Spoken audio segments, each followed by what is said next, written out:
Welcome to another week, another show of Hawkeyed with me, Dave O'Hara. Thanks for tuning in. Got another great show lined up for you this week, and I know you'll think so after watching it.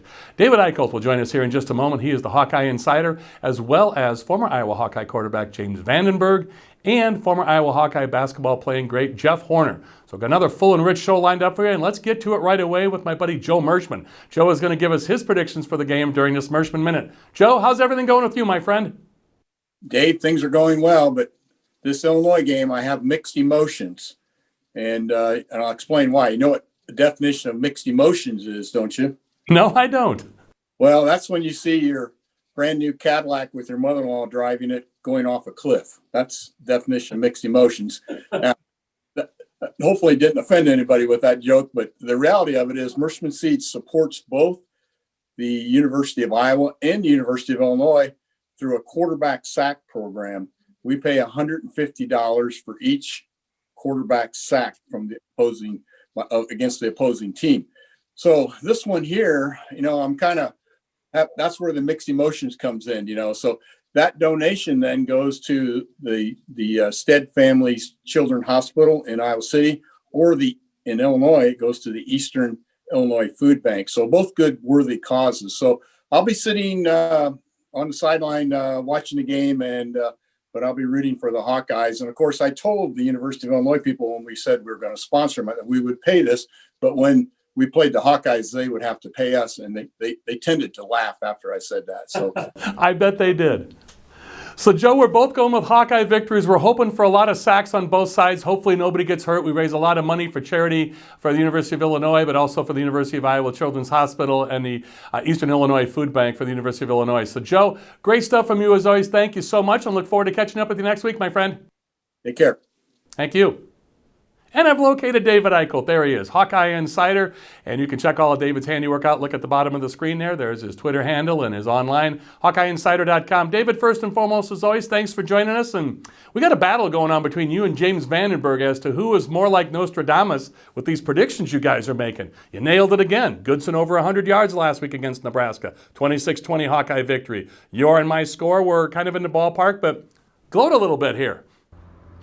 Hey, well, I'll tell you what, Dave. I did not anticipate Tyler Goodson getting 30 carries. I think everybody was surprised by that. But I think you got to give credit to Nebraska's defense, especially in the first half. They came out playing like their program was on the line, but I think Iowa did some different things in the run game in the second half. And I think Tyler Goodson played his most aggressive half he's played, as in not always trying to make the big play. He turned to that more 5 or 6 yards per carry kind of guy, and just straight up the middle. He knows he's going to get stopped, but set up the offense for the rest of the success. So I think it's a big credit to the offensive line for sticking with it, and Tyler Goodson, and I think the 30 carries, which were a career high, it just shows the type of trust that the staff has in him now.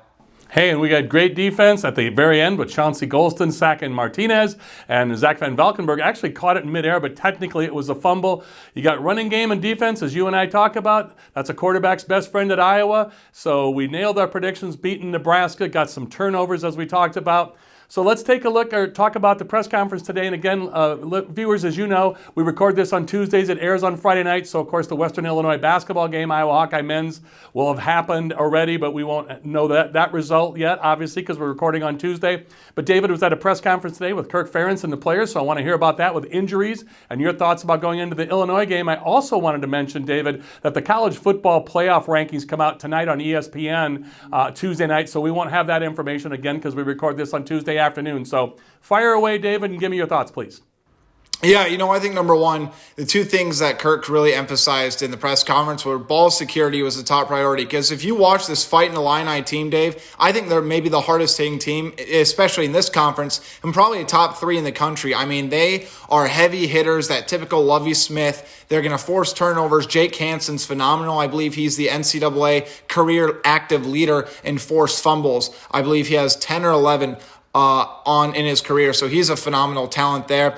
And another thing is Coy Cronk, remember the Indiana graduate transfer, has not played the last couple weeks due to a sore back. Kirk says that he is likely to be in the rotation this week, and he did dress out Saturday, but it was probably a good thing that they didn't force him to play because it could have re-aggravated his back. So I think the offensive line could be getting a nice boost there. It sounds like Kyler Schott's 100% ready to go. And most importantly, I think Jack Heflin, the defensive tackle for Iowa, if you notice, he didn't start last weekend. Noah Shannon got the start, but Jack Heflin, he just said he had the common cold. He wasn't feeling well, and he missed a couple practices last week, but he's back at 100%, and he'll be right alongside Davion Nixon in that middle. And Dave, this Fighting Illini team, they're averaging about 280 yards in their last 2 wins rushing the ball. So, I mean, they really like to get after it. So it should be quite a matchup, to say the least. Looking forward to it. So let's get to predictions real quick. Got about 30 seconds. Give me predictions. And Iowa winning or losing. Let's go to there.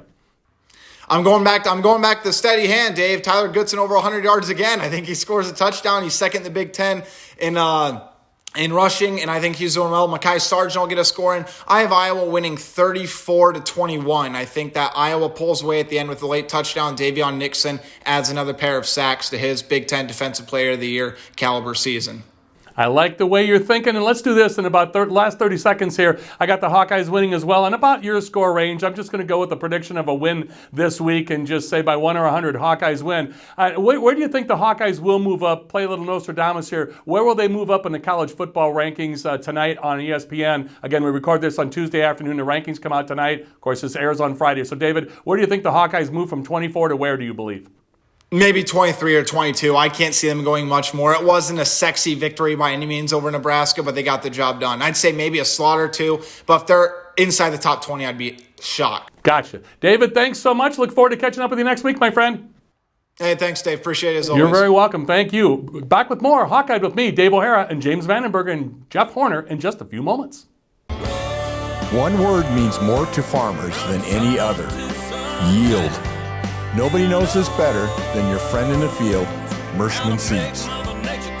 With industry-leading seed treatments like Trepidity ST, you'll see faster emergence and more bushels per acre. Become a part of the Mershman family and see the difference in your field. Ask your dealer for superiority, Mershman Seeds. Welcome back to Hawkeye with me, Dave O'Hara. Pleased to have you aboard again. And James Vandenberg joining us now, as you see on the screen. James, a former Iowa Hawkeye quarterback, and now a part of that CorridoreInvestmentGroup.com, RBCWealthManagement.com. He and the former Iowa Hawkeye wide receiver, Billy Happel Jr. And word got back to me, James, that Bill likes you and I talking about him a little bit on the air, and he's got some viewers out there and some fans. Is that true? Oh, he's just a local Cedar Rapids legend, so there's probably some truth to that. I had to throw that in there. Joe Mershman mentioned that to me the other day. So much love and hello to Bill Happel Jr., your business partners. So, James, let's you and I talk a little bit about Iowa football. How about that, since the Hawkeyes had that big 26-20 the day after Thanksgiving, Black Friday victory at Kinnick Stadium. The defense did it again at the end. What can you say? Chauncey Golston with the sack of Martinez, and Zach Van Valkenburg catches the ball in the air, but it was technically a fumble. Hawkeyes seal the victory, but a little nail-biting time, but you called it. Once again, Nostradamus, you keep saying you're not, but James, you keep nailing these predictions.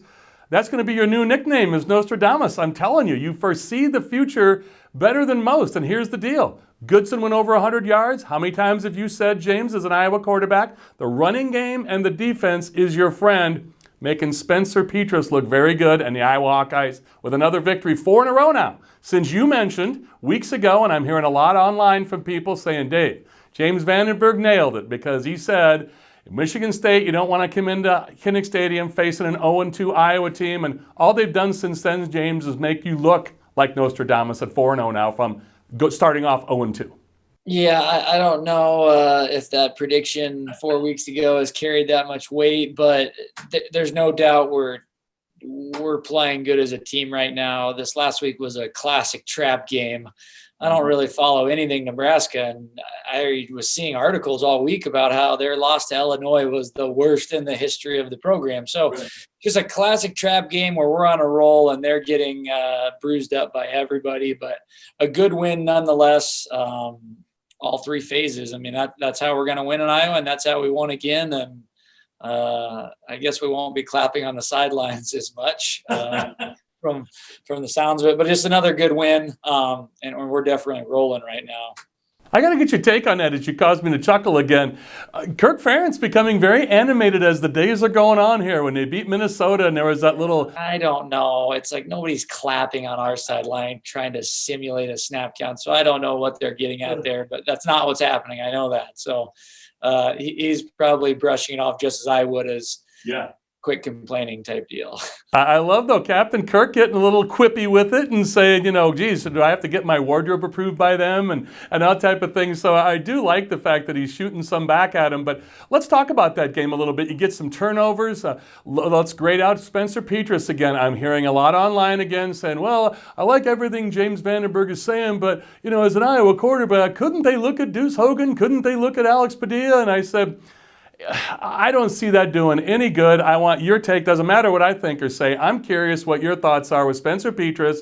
There are some people, not all people, some Hawkeye fans are still pretty rattled about Spencer Petras. So let's get that off the table and talk about it, please. It sounds like, these guys would rather switch quarterbacks and go 0-4 as long as it was a different quarterback. I don't know what you want a guy to do when you're on a run like we're on. There's a lot of different ways to win a football game. We've talked about that from the beginning. And certain game plans just aren't going to ask guys to do that much. So I just don't know where guys are coming up or people are coming up with these complaints. Goodson, Sargent run the ball well. The defense controls the tempo of the game. He's not turning the ball over. We didn't throw for 405 touchdowns, but we put up 26 points against another Big Ten opponent. And if we were scoring 3 points a game or 9 points a game, maybe I could see this argument more, but I just don't see it at all. It's people always wishing the grass was greener. Petras is doing a great job, and he's trending in the right direction, which is the most important part of all of this. And he's going to keep trending in the right direction against Illinois. Yeah, I think the same thing, and I find it fascinating. Someone had brought up to me, a friend of mine had texted me, and then we talked on the phone afterwards, and he said, they complained about Chuck Long back in the day. So I get that. You and I, Yeah, they complain about everybody. Like I said last week, the coaches know who's the best in that room, and they've done it for a long time, and I'm going to trust their judgment. And if there was a better fit, which I don't think there is, they would do it. So I'm going to trust that and know that they've got the right guy in there, and I think they do have the right guy in there. I'm going to fall in the line what you said earlier as well, weeks back, that if you're going to have a competition like this, unless something drastic happens, and not when you're on a 4-game heater, do that during spring football or spring practice and summer drills, and then maybe see who's going to win a competition. But as of right now, I'm in lockstep with you. So you said another Illinois victory. I gave you a score last week. I know I'm not going to try to push you to give a score again, but I was close, James. I said 27-14. Hawks win 26-20. But I will ask you, another victory, is it going to be I'll just say this, I won't hold you to a score now. A big victory from the Hawks or just a victory, or what are you predicting against Illinois? I don't care. It'll be a victory. I don't care if it's by a point or if it's by 100 points. I think we want to keep running the ball. We want to keep not turning the ball over, playing good defense, and going to Illinois is a place, I didn't get to go to, so I don't have that much experience with them, but Lovie Smith will have a good team, and it's not fun playing teams that don't have a lot going for them. And Illinois doesn't have a lot going for them, which means they don't have a lot to lose, and that definitely should put people's flags up. But I think we're playing too well as a team right now, and we're going to show that again. Well, there's that rust versus rest debate, too. Illinois didn't play last week because Ohio State's not able to play because of COVID last week, so Illinois didn't have a game last week, or Iowa did. But I'll agree with you. I won't give a score either. I'll just say by 1 or 100, the Hawks win. We got about a minute, and I want you, or a minute and a half, and I want you to please tell me the story. Your only experience, you're an Iowa kid on the Iowa side of the Illinois-Iowa bridge down in Keokuk where you won a state title. You still have records for the Iowa high school football as a senior there, passing records. Your team won a state title, undefeated your senior year. So right across the bridge from you in Keokuk was Illinois. But you said that wasn't that big of a rivalry for you, and I love your comment, which was, we beat them all the time when I was a kid in high school, so it didn't matter. But you had one experience as a freshman when you traveled over to Illinois, and you got a Tony Moyaki story you got to share with me and the viewers, please. Well, yeah, I only got to play Illinois once in my 5 years, and we went there. I was a true freshman, got to travel. And we lost, I want to say 27-24, 24-21. Good game. They had a good team, Juice Williams and Richard Mendenhall, and they had a good receiver, Aurelius Ben. And long story short, we lose the game. But I remember it's kind of my introduction to what I'll call big time football, because Tony Moraki ran a seam route. And this guy, by today's standards, would have been tossed out of the Big Ten, because it was helmet to helmet on a seam route. And Tony Moraki was asleep on the field for a couple minutes and then came over to the sidelines, not really knowing where he was at. And I just remember the sound of that hit. And it was one that stuck out, and we ended up losing the game, which stunk. But that was the only time I got to play the Fighting Illini in my 5 years. Well, another eye-opener for you. You talked about at Happy Valley when you went to Penn State for the first time, and the way the fans were on top of you guys and yelling and screaming at Stanzi. And then you said Moyaki. You said that was the first time in your life that you ever saw anybody get knocked out cold, and that was your freshman year at Iowa when you traveled to that Illinois game. You've had some very eye-opening experiences. Thank goodness it didn't happen to you, but it certainly gets your attention as a wide-eyed freshman, doesn't it?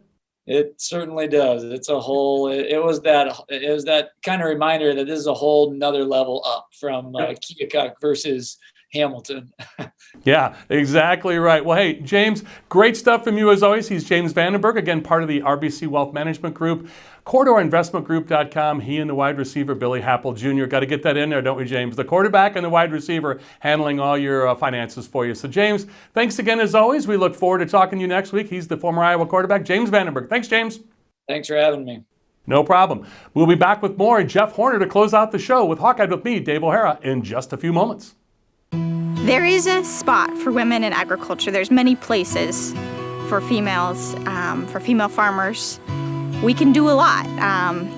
Over the years, maybe we couldn't have always done everything, but there's lots of places we're finding on our dairy farm especially that females are really good at milking cows. They're really good caretakers. They're good at taking care of animals and observant and detail-oriented, which fits in well on a farm and can make an operation more successful. Welcome back to Hawkeye with me, Dave O'Hara. And pleased to be joined by the guy you see on the screen next to me. He is Jeff Horner, head men's basketball coach at Truman State University, going into year 3. Actually, into year 3. They're 2-0 right now. 2 big conference victories on the road, so Jeff is very happy about that. But also, Jeff, a former Hawkeye basketball playing great for the men's team back in the day. And Jeff is the former MVP, or the MOP, most outstanding player of the Big Ten tournament back in the 05-06 season. Jeff is at or near the top of all statistical offensive categories in Iowa men's basketball history. So very storied career. Jeff, a former Mr. Iowa basketball out of high school. So first and foremost, as always, Jeff, a voluminous and well-deserved introduction for you. But how's everything going, my friend? It's going. So we had practice already today. So we're just excited to get the day going. And, we're excited to be 2-0 and actually added an exhibition game next week against Indiana State. So it's been a long day already. So getting stuff, trying to figure out stuff in this pandemic. Well, hopefully I won't make it any longer for you. Slide back from camera just for a second so the listeners and viewers can see your shirt, Iowa Hawkeye number 30. There you go. Kenny Arnold, that nice charity event you were at a couple of years ago in Mason City High School with a lot of alumni, and always love seeing that. You guys get together well, all the alumni. And but in your case, as you mentioned, with adding a game, Greg Lansing, former Hawkeye assistant coach when you were there at Indiana State, and you've played there before. So now help us out during this pandemic, Jeff, and give us some information. So this counts on their record and not yours, or how does that play out?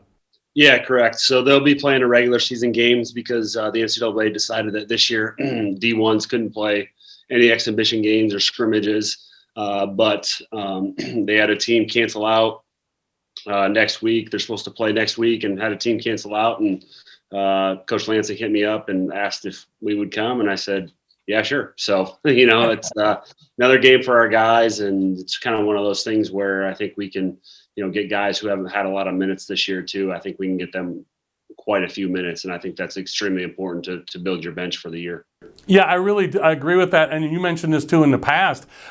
We can't say it now, but yesterday you and I did a radio hit together and you were on my radio show and you talked about these were possibly going to schedule. And there may be 1 or 2 more non-conferences and scrimmages that you can get in. But now we can talk about it. We couldn't yesterday, but now it's official. You're going to be playing Indiana State and traveling out there. You've got a game upcoming on Saturday against UMSL, a team you beat last year in the GLVC championship of the conference tournament to go to nationals. And and also you're the champions of last year's regular season at 16-4, the Great Lakes Valley Conference. But let's go to the Iowa Hawkeyes here and talk about their 2 non-conference victories last week after Iowa had beaten Nebraska in football. Then we go over to Carver Hawkeye from Kinnick Stadium, and they beat Southern pretty handily on Friday late afternoon, early evening, a 103-76 victory. But before that, the day before Thanksgiving on Wednesday, they beat North Carolina Central University, and that was a 30-point margin, 97-67. So just so the listeners and viewers know that we record this every Tuesday afternoon, so this is before the college football playoff rankings come out or any more college basketball news. So Jeff, I'll ask you this just straightforwardly.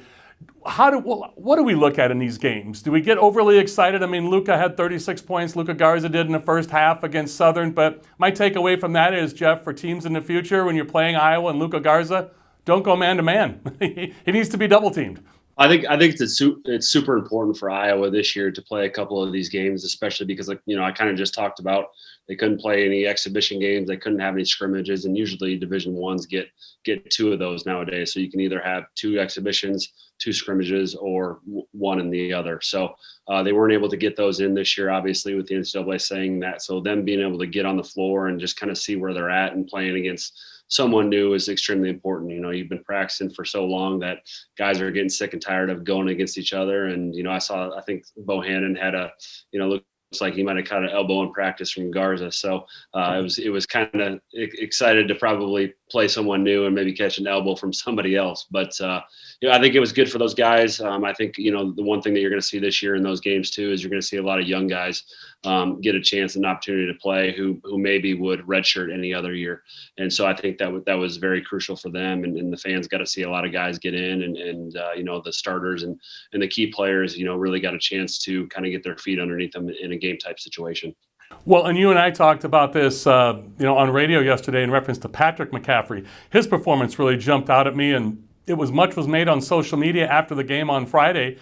He missed some free throws in Friday's game, and he was out for 45 minutes after the game, after they did press conferences and the meeting with the media after the game. And Patrick went out and shot for 45 minutes to an hour. And Fran McCaffrey, his dad and coach, came out and advised him a little bit on some free throws. But it's great to see how seriously he's looking at and taking this, because they all take it very seriously. I get that. But in his case, you don't see that very often. And that's what these games are for, as you mentioned, Jeff, to kind of get everything right, because once this conference season rolls into it. Now, I will mention again, when I say that Jeff and I record this on Tuesday afternoon, you will see this Friday night on Fox 28 at 10 o'clock or online afterwards, www.daveoharasports.com, or via social media at Dave O'Hara Sports. But Jeff and I want to talk about Thursday night's game against Western Illinois at Carver Hawkeyes. So that's the game that is played 2 days from now. We record this again on Tuesday. They play it on Thursday. This will air on Friday night. So we can't tell you what's going to happen there. But to me, Jeff, as you mentioned, they need those games to lead into North Carolina on Tuesday at Carver Hawkeye a week from today. That's going to be something else. On the 8th of December, North Carolina Tar Heels are coming to town. So I want to hear your thoughts, if you would, about what Patrick did after the game and getting ready for these big games. Now's the time, right? Yep. I've known Patrick since he was playing AAU. Obviously, we recruit a lot of Iowa guys, and he played for the Barnstormers back in the day, and kind of got to know him a little bit. And we've texted back and forth, obviously, with the cancer stuff that happened, last year, and him and everything that was going on with him last year, and just told him to keep his head up, and good things will come. And he continued to keep working. I felt bad for him, last year with everything that was going on, and it kind of sounds like everything's back under control and he's got it going. But, I thought he played extremely well this past week, and he got in there and gave him a huge boost off the bench, and they're definitely going to need that this year for sure. But, if he can kind of take that 6-man role and run with it, I think that's huge. He's so versatile. He's long, he's athletic. He kind of reminded me a little bit of, like a Mike Dunleavy kind of back in the day. I think Dunleavy's probably a little bit better of a shooter, but I think Patrick is a little bit longer and, attacks the rim a little bit better than Mike does. So, I've always kind of used that comparison with him, but, obviously he's never satisfied, in the gym shooting free throws after the game. I thought that was huge. And, a kid like Keegan Murray, who comes on the floor, I thought he gave him a big lift, and he gave them, some much added depth. I think that they're going to need this year. And that was really good to see. And, obviously you got, guys like Joe Toussaint. So I think they're a very good, deep team, but I think seeing Patrick McCaffrey, and Keegan Murray come out and give him good minutes off the bench is huge. And obviously they're missing Nunji with his father's passing, which is, extremely sad. And, never want to hear anything like that. And, sudden passing. And I feel for him, and, it's a tough time, but, hopefully he's part of that team and part of the family, and, they'll take care of him for sure. Rally around him. You're exactly right, and they expect him back soon. But we talked about that last week as well on the radio and TV, the sad passing of Dr. Mark Nunji, Jack Nunji's dad. So we, as Luca Garza said, the team will gather around and get him through this, as you mentioned. So, and I was glad to see that the Hawkeyes were able to, the players and coaches were able to join that funeral via Zoom, like we're recording this show. So they were there for him day of the game on last Wednesday. So that was huge. And welcome back to Jack Nunji whenever they always say whenever he's ready. So I'm glad to hear that's going to take some time, as you mentioned. But a couple other things I wanted to touch on, Jeff, before we say our goodbyes to you for this week. When we talk about what's upcoming for the Hawkeyes and that starting five, when you mentioned Bohannon, you've got Wieskamp, you've got Connor McCaffrey, Luca Garza, and then you can blend in different players with C.J. Frederick off that bench when Jack Nunji comes back. So that starting five is pretty rock solid, but that bench gives you a lot of flexibility when Nunji comes back, and then you've got Patrick McCaffrey, Keegan Murray, a freshman, as you mentioned. There's a lot of length on that bench, and they're going to be able to stretch some defense all over that floor against some other teams' offenses. That's going to be fun to watch, the way they move up and down the floor, Jeff. Yeah, for sure. I think Fran's kind of gone with a little bit of an unconventional starting five. Obviously you've got Garza around there, and then you surround him with shooters, and then you got Connor, who's improved his shooting, but he's a very good playmaker, a very smart player, a tough guy, does the dirty work for him. So, when you can do that, Garza he's unguardable one-on-one. I mean, no one in the country is going to be able to do that. That's probably going to be your only way, is if you can go up against a team that can maybe match his how big he is and that kind of stuff, and make him earn everything he gets on the block. Because if you leave him and you go double, they're surrounded with shooters. So that's, they have a really good team, and, offensively they're, if not the best in the country, for sure. But, you can just kind of see the improvements defensively too. And I know that, they're probably going to have to make those improvements defensively if they want to win a national championship. And, I know it's early and everyone wants to talk about it, but, in the same sense, you just got to take one game at a time, because you never know, this thing could get shut down for 2 weeks. Well stated, Jeff, as always. And hey, I got to mention this to the viewers. You have your starting five, all Iowa kids, so that's always great at Truman State University. But you got a lot of great talent coming in off the bench. You got senior leadership. You got a lot of young guys who are playing well. You've had two big victories, 86-65 on the road at Lewis University last weekend, a suburb of Chicago, and then you played at Indianapolis University and beat them 66-64 in a barn burner. And you've got the defense there, and you get the offensive woes taken care of. But we'll talk more about your teams, but it's always good to know on an Iowa Hawkeye. Hawkeye showed, Jeff, that we're talking about Iowa kids as well. So good to see that you have that, and you're off to a great start in conference and in a regular season, 2-0. So continued success and good luck, and hopefully you bring back a victory, and we talk to you next Tuesday when this airs on Friday. So good luck, Jeff, and safe travels, my friend. Thank you. Thanks, Dave. Appreciate it. You're very welcome. For Jeff Horner and James Vandenberg, David Eicholt, and Joe Mershman, and to you, the viewers, thanks for tuning in. Thanks also to our sponsors and advertisers. Please stay tuned for just a few seconds after this show for our list of advertisers at the end of this show. Always thank you to them, and give them your business and patronage, and I greatly appreciate their support, and they would appreciate your support. So again, for the aforementioned guests, Hawkeyed with me, Dave O'Hara, that's all from me. Thanks to all of you.